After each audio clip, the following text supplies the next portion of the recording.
Assalamualaikum warahmatullahi wabarakatuh. Ketemu lagi dengan saya, Dian Solin. Kali ini kita akan bahas tentang daya dukung pondasi pada tanah berlapis. Pada materi-materi sebelumnya, kita sudah bahas tentang persamaan-persamaan daya dukung pondasi. Akan tetapi, persamaan yang kita gunakan itu untuk jenis tanah homogen. Pada kondisi real lapangan, tanah terbentuk dalam kondisi berlapis. Kondisi tanah berlapis ini tentunya memiliki sifat yang berbeda antara lapisan tanah yang satu dengan tanah yang lainnya. Hal ini akan sangat berdampak terhadap daya dukung pondasi. Daya dukung pondasi bisa bertambah atau berkurang tergantung sifat tanah di tiap-tiap lapisannya. Nah, di materi sebelumnya kita sudah bahas tentang keruntuhan geser pada pondasi dangkal. Seperti ini. Nah, keruntuhan geser itu pada tanah homogen, bidang keruntuhan hanya melewati satu jenis tanah. Akan tetapi apabila kondisi tanahnya berlapis, zona geser ini dapat berkembang sampai memotong lapisan tanah berikutnya. Jadi ini lapisan tanah 1, ini lapisan tanah 2. Gesernya ini dapat melewati lapisan tanah yang berada di bawah lapisan tanah 1. Yang pertama, kita akan bahas tentang dua lapisan lempung dengan sifat yang berbeda.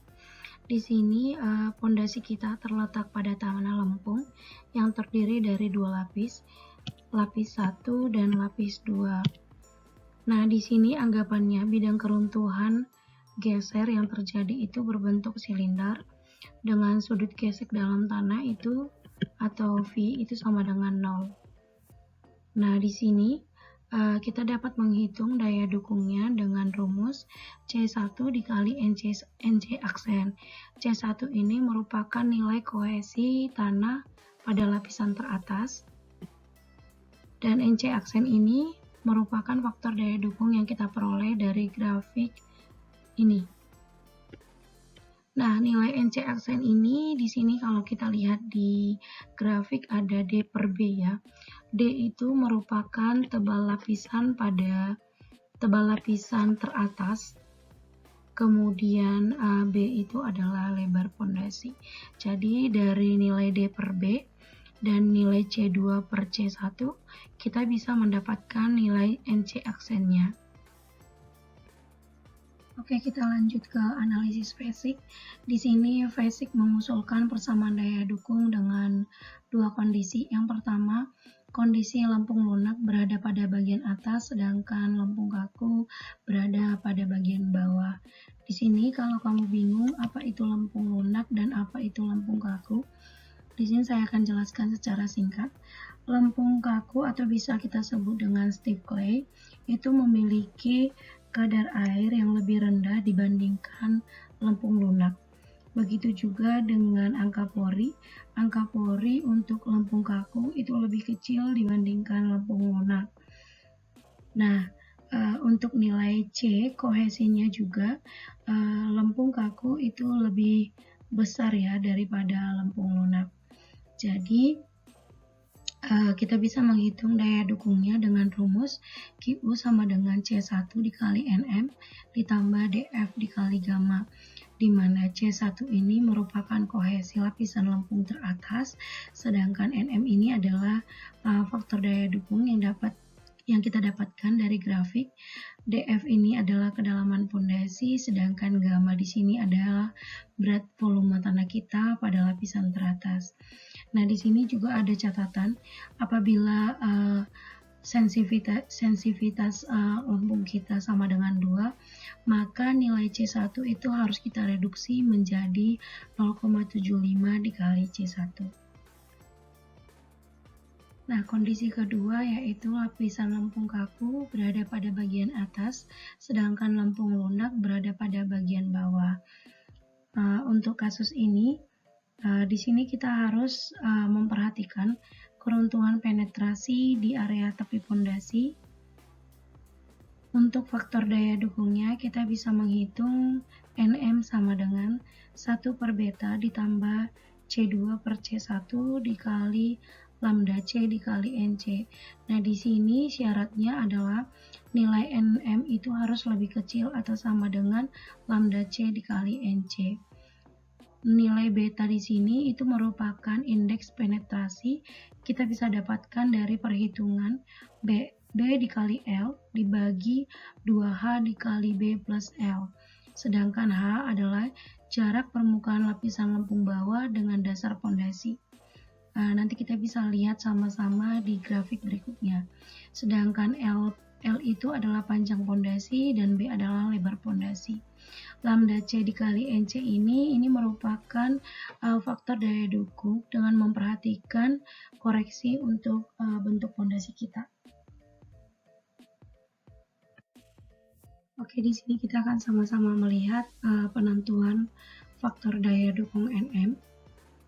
Pertama, kita harus menentukan terlebih dahulu jenis pondasi yang kita rencanakan.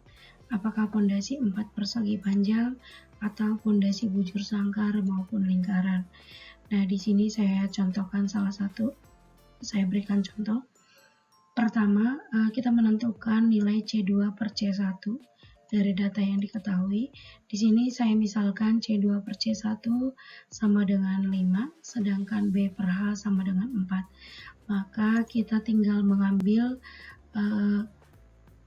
nilai dari C2 per C1 ini 5, kita tarik menyinggung garis B per H sama dengan 4. Nah, setelah itu kita tarik ke arah kanan, kemudian kita bisa memperoleh faktor daya dukungnya. Nah, begitu juga kalau misalnya kita mau mencari faktor daya dukung NM untuk pondasi bujur sangkar dan lingkaran. Di sini ada juga tabel dari Ramia dan kawan-kawan untuk penentuan faktor daya dukung NM. Di sini untuk pondasi 4 persegi panjang dan juga pondasi bujur sangkar dan lingkaran. Nah, di sini pondasi 4 persegi panjang dengan L per B itu lebih kecil atau sama dengan 5. Nah, di sini kita bisa ambil, di sini sudah ada nilai B per H 2, 4, 6, 8, 10, 20 sampai tak terhingga, dan C2 per C1 sampai tak terhingga. Nah, di sini kalau misalnya kita mau mencari, misalnya kita ketemunya itu B per H itu sama dengan 5, sedangkan misalnya C2 per C1 misalnya 2,5, maka yang kita lakukan adalah dengan melakukan interpolasi.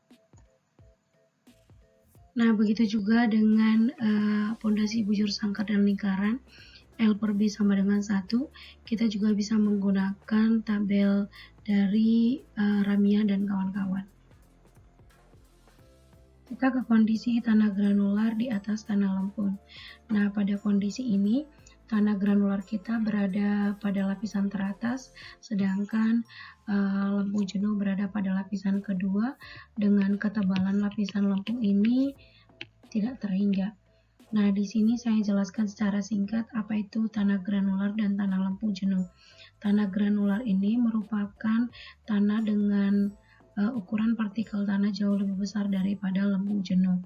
Tanah granular ini juga memiliki kapasitas daya dukung lebih besar dari tanah lempung jenuh.